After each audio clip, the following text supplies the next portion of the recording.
अस्सलामुअलैकुम, चैनल को सब्सक्राइब करें। जो कि पीसीबी में जितने ड्रामे हो रहे हैं हर थोड़े बार रिपोर्ट करने पड़ रहे हैं। एक और ड्रामा हो गया जनाब। अब वो ये कि जो एक गवर्निंग बोर्ड तश्कील दिया गया था जनाब, उसकी जगह भी एक मैनेजमेंट कमेटी अब तश्कील दे दी गई है। आज की मंजूरी भी आईपीसी मिनिस्ट्री कैबिनेट वगैरह सबसे हो गई है। जक्का अशरफ साहब पीसीबी के जो नामजद चेयरमैन भी हैं और जिनको बनना है ऑब्वियसली, चूंकि अभी तक उनको हिमायत हासिल है हुकूमत की और ख़ास तौर पर जो आईपीसी मिनिस्ट्री है जिसके पास अब वजारत है। तो जनाब अभी हुआ ये है कुछ देर पहले कि ज़क्का अशरफ साहब को जो है वो दोबारा मैनेजमेंट कमेटी का सरबराह बना दिया गया, बिल्कुल वैसे ही जैसे कि नजम सेठी साहब को बनाया गया था। अब इसमें इंटरेस्टिंग सूरत बहुत सारी हैं। आईपीसी मिनिस्टर ये कहते थे कि भाई नजम सेठी साहब का काम इलेक्शन लड़ना नहीं था, उनका काम इलेक्शन करवाना था और मैनेजमेंट कमेटी के तहत मामला को चलाना था। अब वही चीज़ दोबारा ज़क्का अशरफ साहब के लिए भी हो गई। तो अब क्या स्टांस होगा?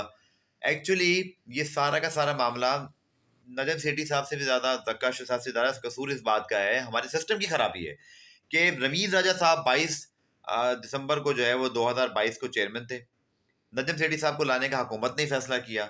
रमीज़ राजा साहब घर चले गए। फिर उसके बाद 4 महीने का उनको एक्सटेंशन, उनको एक पीरियड मिला जी, आप ये करा लें, वो करा लें, आप कॉन्स्टिट्यूशन लाएँ, आप डोमेस्टिक रेट लाएँ, आप इलेक्शन करवाएँ और पता नहीं क्या-क्या।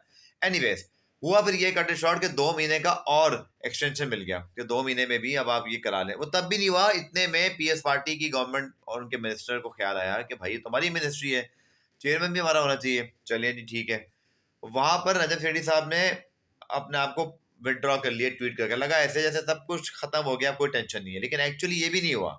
उसके बाद वो जाते जाते क्रिकेट बोर्ड की वो मैनेजमेंट कमेटी एक गवर्निंग बोर्ड का तकर्रुर कर गई। वो गवर्निंग बोर्ड ही जो है वो बाद में इलीगल और पता नहीं क्या डिक्लेयर हुआ। फिर एक चीफ इलेक्शन कमिश्नर साहब आए, उन्होंने अपने तौर पे इलेक्शन कमीशन बनाया, उन्होंने एक गवर्निंग बोर्ड बनाया, लेकिन वो इलेक्शन नहीं हो सके।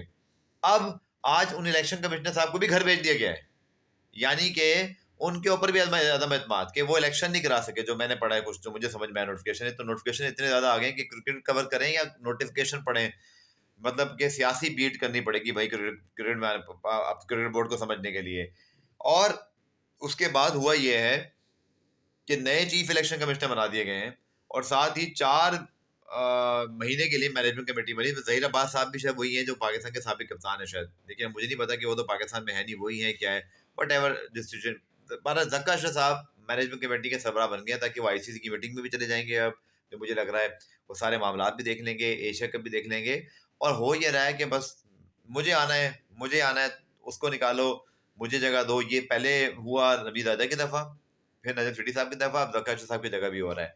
पाकिस्तान क्रिकेट के अंदर एक तमाशा लगा हुआ है जो कम से कम ना तो मुझे समझ में आ रहा है, ना सबसे मुझे लगा है किसी सीनियर सहाफ़ी को शायद समझ में आ रहा हो कि ये हो क्या रहा है। इट इज़ एक के बाद एक ट्विस्ट है। दुनिया भर में कहाँ क्रिकेट बोर्ड ऐसे चलते हैं भाई, सियासत को खेल से अलग रख लो, इसको चलने दो। बहुत ज़्यादा हो जाएगा भाई, ये बहुत ज़्यादा हो गया मज़ाक ऑलरेडी। अब इससे ज़्यादा भी क्या मज़ाक होगा, कुछ पता नहीं। अब कोई अभी भी कोर्ट में केसेस पड़े हुए हैं, कुछ पता नहीं कि वहाँ जाके अचानक क्या मामला हो जाए। और समझ से बाहर है भाई, अनसर्टेनिटी बरकरार है। भाई ये कि ज़क्का अशरफ साहब मौजूद हैं, चूँकि उनको गवर्नमेंट की बैकिंग हासिल है तो वो अभी भी मौजूद हैं। बट अभी अगले दिन क्या हो जाएगा, 2 दिन बाद क्या होगा, किसी को कुछ नहीं पता। जो कि जब आप एक चीज़ गलत करते हैं तो उसको फिर सही करते-करते सब चीज़ गलत करते ही जाते हैं। ये वो हो रहा है। मेरी तो समझ से बाहर है।